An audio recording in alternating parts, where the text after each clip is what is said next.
सबसे पहले मेरा आप सभी को प्यार भरा प्रणाम।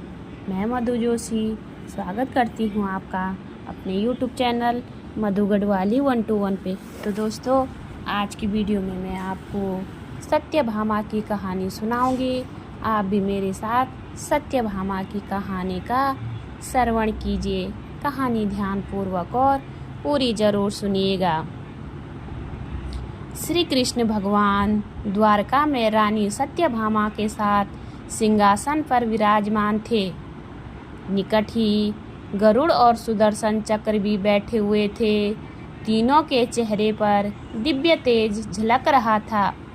बातों ही बातों में रानी सत्यभामा ने श्री कृष्ण से पूछा कि हे प्रभु, आपने त्रेता युग में राम के रूप में अवतार लिया था। सीता आपकी पत्नी थी, क्या वे मुझसे भी ज़्यादा सुंदर थी? द्वारिकाधीश समझ गए कि सत्यभामा को अपने रूप का अभिमान हो गया। तभी गरुड़ ने कहा कि भगवान, क्या दुनिया में मुझसे भी ज़्यादा तेज गति से कोई उड़ सकता है? इधर सुदर्शन चक्र से भी रहा नहीं गया और वे भी कह गए उठे कि भगवान, मैंने बड़े बड़े युद्धों में आपको विजय श्री दिलवाई है। क्या संसार में मुझसे भी शक्तिशाली कोई है? भगवान मन ही मन मुस्कुरा रहे थे। वे जान रहे थे कि उनके इन तीनों भक्तों को अहंकार हो गया और इनका अहंकार नष्ट करने का समय आ गया है।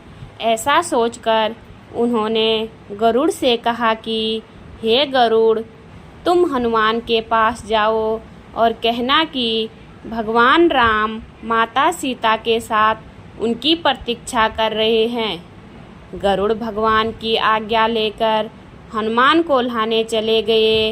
इधर श्री कृष्ण ने सत्यभामा से कहा कि देवी, आप सीता के रूप में तैयार हो जाएं, और स्वयं द्वारिकाधीश ने राम का रूप धारण कर लिया। मधुसूदन ने सुदर्शन चक्र को आज्ञा देते हुए कहा कि तुम महल के प्रवेश द्वार पर पहरा दो। ध्यान रहे कि मेरी आज्ञा के बिना महल में कोई प्रवेश न करे। भगवान की आज्ञा पाकर चक्र महल के प्रवेश द्वार पर तैनात हो गए।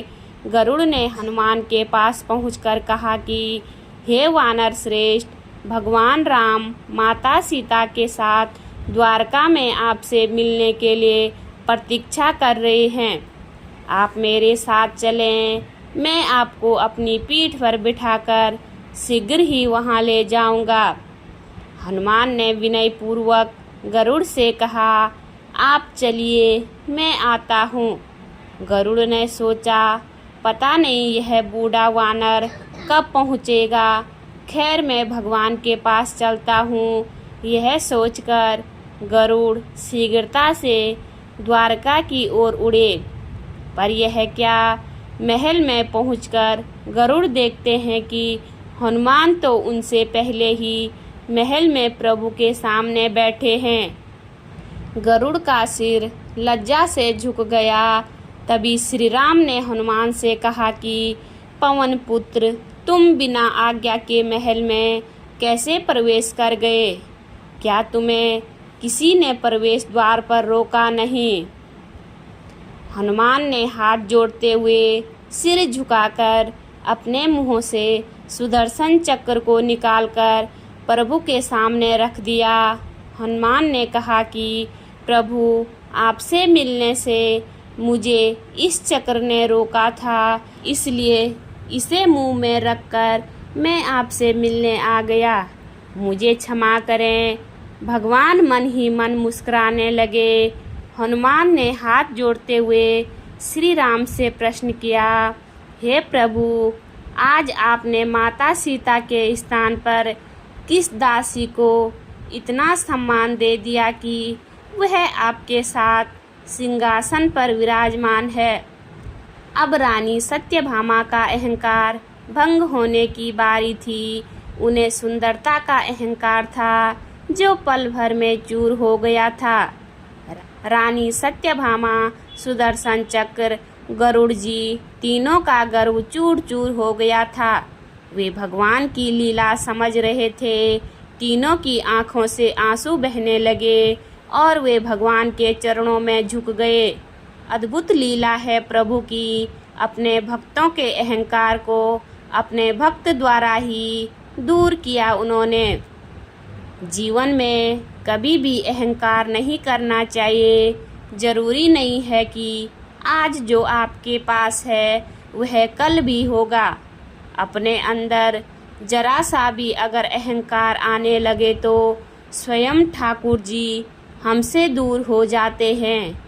ठाकुर जी को निस्वार्थ भक्तों की ही जरूरत है, अहंकारी की नहीं। बोलिए श्री कृष्ण भगवान की जय। उम्मीद करती हूँ आपको वीडियो पसंद आई होगी। वीडियो पसंद आए तो वीडियो पे लाइक कीजिए, कमेंट कीजिए, अपने दोस्तों के साथ शेयर कीजिए। चैनल पे नए हो तो सब्सक्राइब ज़रूर कीजिए। मैं मधु जोशी मिलती हूँ आपको अगली वीडियो में। तब तक के लिए बाय बाय, धन्यवाद।